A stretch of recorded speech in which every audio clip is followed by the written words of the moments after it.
And let me tell you right now, in Los Angeles, there's some skater kid who's 19, who's told that it's hip and chic and cool to be a leftist socialist man, who's going to hear a message, wait a second, these guys don't want me to speak, think, have fun, do what I want to do. The message of liberty is profoundly subversive. The left believes in rigid conformity. We believe in diversity, free speech. You can say whatever you want, no matter how dumb it is.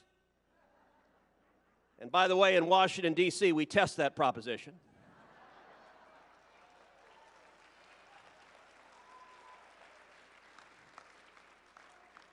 Religious liberty, you can worship however you like on your knees before Almighty God. Or you can worship the almighty dollar. Or you can worship, I don't know, pink Martians. That's the beauty of freedom, the Second Amendment. Oh, the left hates the Second Amendment. Because they want their people docile and compliant.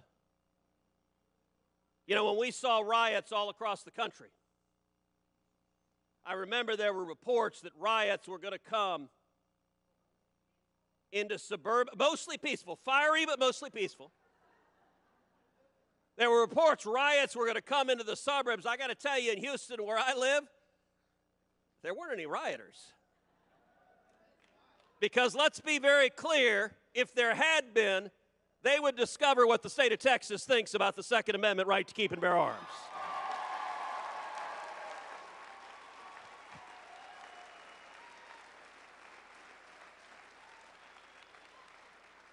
So defend liberty.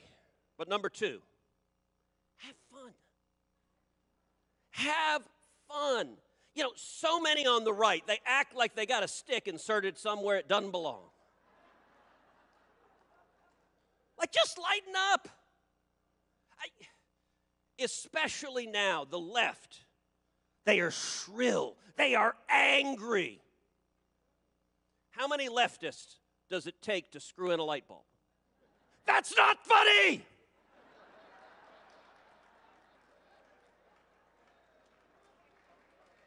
Like, God bless. Who would want to be around these people? You know, Jerry Seinfeld doesn't tell comedy anymore because any joke that's funny is canceled. You know, SNL is unwatchable. The late night comedy, they stand up and say, we hate Donald Trump. Yeah, no kidding. We didn't get that the last 9,000 times you told that. You know, in 2020, the New York Times reported that 60% of women named Karen voted for Joe Biden. That's actually real. You can look it up, the fact checkers, that's what the New York Times reported. And I'm willing to bet 80% of the men named Karen voted for Joe Biden.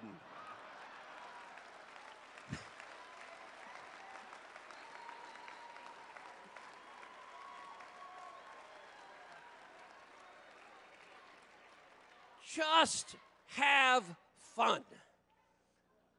You know, yesterday, John Boehner made some news. He suggested that I do something that was anatomically impossible. To which my response was, who's John Boehner?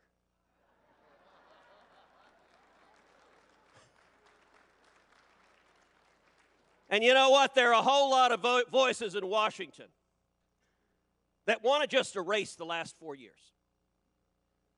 Want to go back to the world before, where we had government of the lobbyists, by the lobbyists, and for the lobbyists. Where the Republicans' compelling message was, Republicans, we waste less.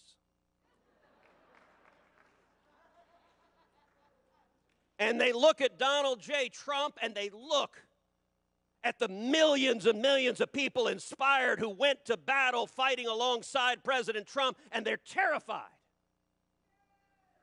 And they want him to go away. Let me tell you this right now, Donald J. Trump ain't going anywhere.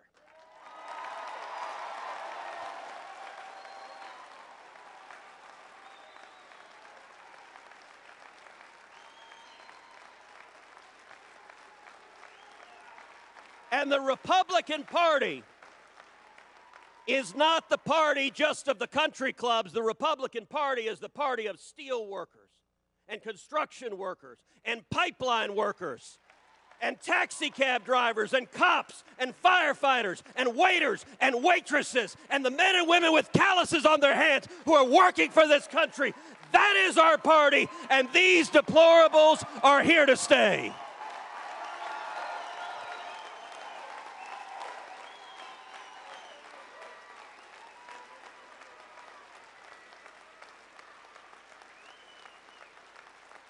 Every one of you has a platform. Every one of you has a voice. The corporate media wants to silence these voices. You have a platform. You know, last year I launched a podcast, Verdict with Ted Cruz. Over 25 million downloads in a year. By the way, please go subscribe. Verdict with Ted Cruz, Verdict with Ted Cruz. Click on subscribe. 5 stars, please. But you know what? You have the same platform. You have social media. You have your friends, your neighbors, your family, your classmates. Speak out for freedom. Because I'm going to close with these words of encouragement. These are dark days, and the media tells us this is the new galactic empire forever and 1,000 years. But already Joe Biden and the radicals in his administration, they are already overshooting. They are already going too far. Their policies don't work. They are disasters. They are bad. They are destroying jobs. They are stripping our freedom. And there is a natural pendulum to politics. And the country will come back to sanity. And mark my words, 2022 is going to be a fantastic election year. And so is 2024. As we stand together and defend liberty, defend the Constitution, defend the Bill of Rights of every American. In the immortal words of William Wallace, freedom!